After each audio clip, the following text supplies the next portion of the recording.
Bonjour à tous et bienvenue dans ce nouveau journal. Nous sommes le jeudi 26 août 2021 et voici les titres. La rentrée scolaire arrive à grands pas dans de nombreux établissements. L'absence d'élèves a été l'occasion de rénover les installations.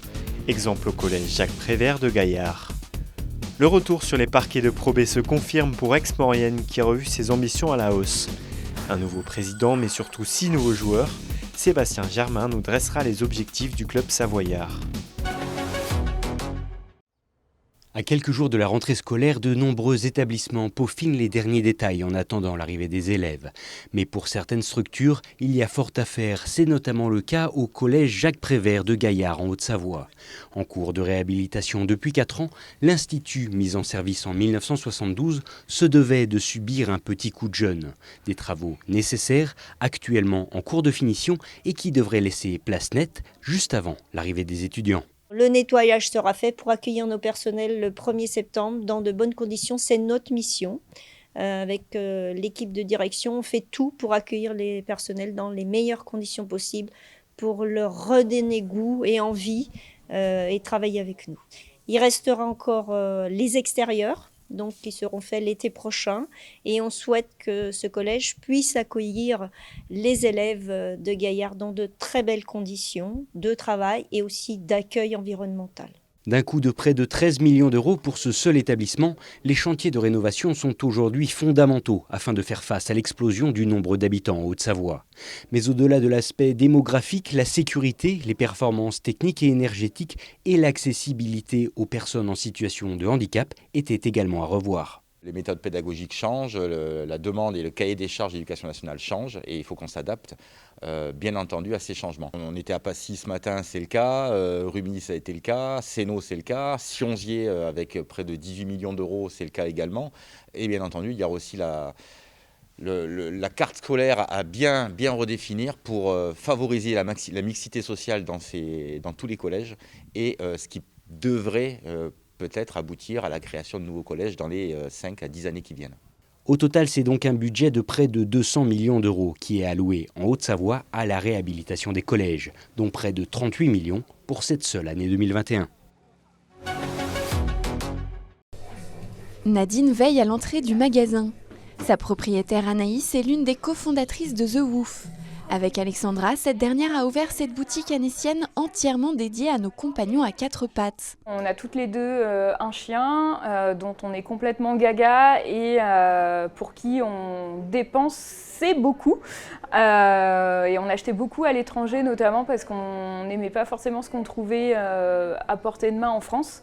Et du coup, on a eu cette idée-là de proposer des choses qu'on ne trouvait pas forcément facilement en France et particulièrement dans une ville comme Annecy. On s'est rencontrés via le compte Instagram de nos chiens il y a maintenant 2 ans. Et c'est une succession d'événements qui font que, à la base, c'était un rêve et on s'est dit, allez, on se lance quand même. Sur le fameux réseau social, effectivement, la communauté d'amoureux des bêtes à poil ne cesse d'augmenter. Un canal qui a permis à ces 2 passionnés de créer bien plus qu'un magasin. De la sélection précise des produits alimentaires ou non, aux conseils personnalisés, en passant par la rencontre de spécialistes du comportement et du bien-être animal, les 2 jeunes femmes développent un concept qui séduit de plus en plus de propriétaires d'animaux de compagnie.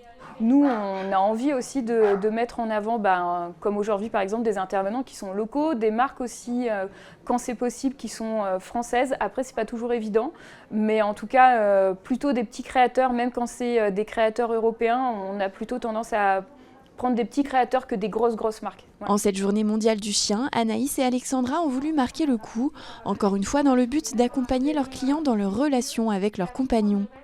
Pour cela, elles ont invité des professionnels à présenter leur savoir-faire. Oran est spécialisée dans la communication animale. On va vraiment essayer d'avoir le pourquoi du comportement, pourquoi du stress, pourquoi tu te comportes comme ça en fait, qu'est-ce qui se passe. Et parfois ça suffit à venir régler un problème en disant à l'animal mais tu sais tu n'as pas besoin d'avoir peur de l'eau, par exemple c'est pas dangereux, parfois ça suffit. Tout au long de l'année, The Woof soutient par ailleurs la SPA d'Annecy-Marlioz. Tous les mois on met 3 animaux en avant sur notre compte Instagram et sur la partie blog de notre site internet. Du coup on a 2 chiens et un chat. Donc on a commencé ce mois-ci, donc il y avait un chien qui était en SOS, un chien qui a été récupéré par une association.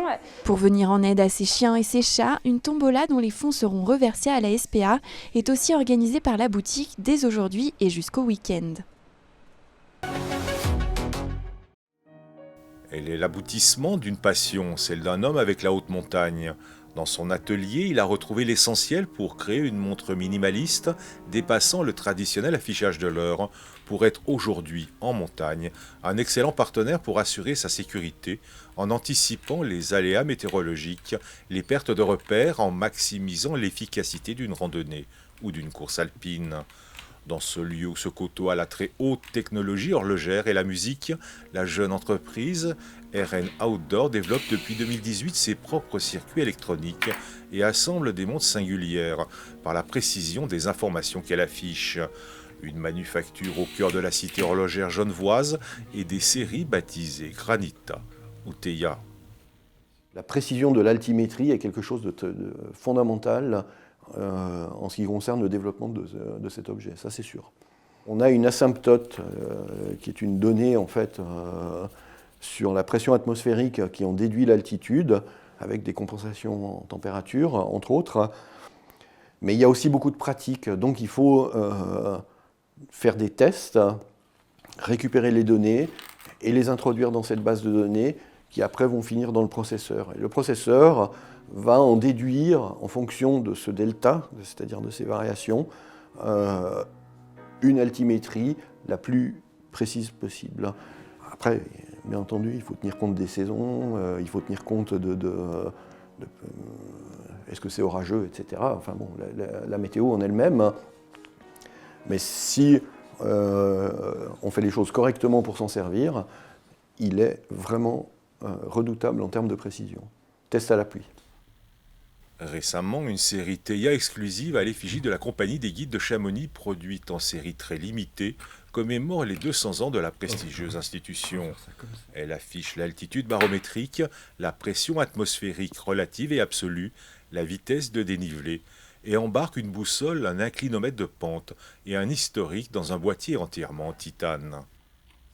Oui, c'est une étape, franchement, parce que il n'y a pas beaucoup de gens qui, pour des produits à outdoor, utilisent des matières telles que celle-là pour faire des produits aussi précis dans la fabrication, etc. Bon, c'était quand même un aboutissement d'avoir cet accord de leur part, c'est évident.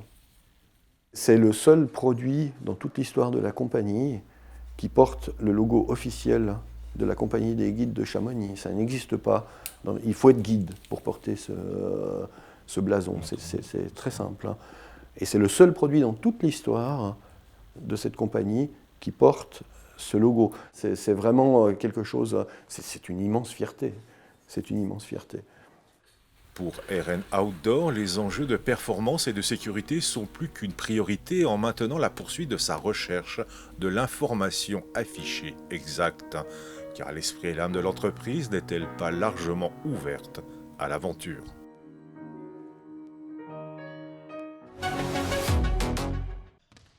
S'il fallait retenir un chiffre de l'intersaison d'Aix-Maurienne Savoie Basket, ce serait le chiffre 4. Ils ne sont en effet que 4 joueurs du groupe qui a arraché son maintien en Pro B en toute fin de saison dernière à avoir été conservés. Corentin Carne, Fréjus Zerbo, Kadri Moenzadze et David Ramseyer ont donc accueilli pas moins de 6 nouveaux coéquipiers, toujours sous la houlette d'Emmanuel Schmitt qui entame sa 3e saison sur les bords du lac du Bourget. C'est vrai qu'il y a une équipe qui est quand même quasiment entièrement renouvelée, encore une fois, comme très souvent ici. Mais on démarre avec beaucoup d'envie, avec un projet et des projets de développement qui sont très excitants, en tout cas très motivants. Donc voilà, beaucoup d'envie, je dirais. On est très heureux de reprendre cette saison. De nouvelles ambitions symbolisées par le retour aux affaires de Xavier Lin en tant que président et le recrutement donc de nouveaux joueurs, dont beaucoup d'étrangers, peu habitués aux joutes de la Pro B. On est parti sur un autre profil d'équipe, avec une autre orientation, avec notamment un meneur de jeu étranger qui change un petit peu des dernières années. Et voilà, donc un puzzle entièrement reconstitué, en sachant que le mot d'ordre dans la construction de l'équipe, c'était de chercher à avoir la meilleure complémentarité possible entre les joueurs. Les Savoyards ont donc repris l'entraînement la semaine dernière à la Halle Marioz. 6 matchs de préparation sont prévus avant le début officiel des compétitions avec la Coupe de France et la Leaders Cup. L'objectif étant d'être prêt le 15 octobre, date de la première journée de championnat. L'année dernière, j'ai senti qu'on pouvait faire beaucoup mieux que ce qu'on a montré par moment. Pour moi, le championnat Pro B, il est très motivant parce qu'on sait que tout le monde peut être premier, tout le monde peut être dernier. C'est vraiment, tu ne peux pas aujourd'hui miser sur une équipe qui va finir champion. La Pro B, c'est tellement dense que moi, en tout cas, personnellement, ça me motive parce que je sais qu'avec Aix-Maurienne, je peux finir champion. C'est quelque chose qui peut arriver. Donc c'est quelque chose qui, moi, me motive beaucoup. Après une saison complète presque sans aucun public, Aix-Maurienne Savoie Basket retrouvera ses spectateurs dès ce week-end pour le traditionnel tournoi Aix-les-Bains-Riviera des Alpes. Une première bonne nouvelle pour les joueurs. C'est la fin de cette édition. Merci pour votre fidélité à l'information sur 8 Mont-Blanc. Tout de suite, le bulletin météo de Thierry Polm. Rendez-vous demain pour un nouveau journal et bonne soirée.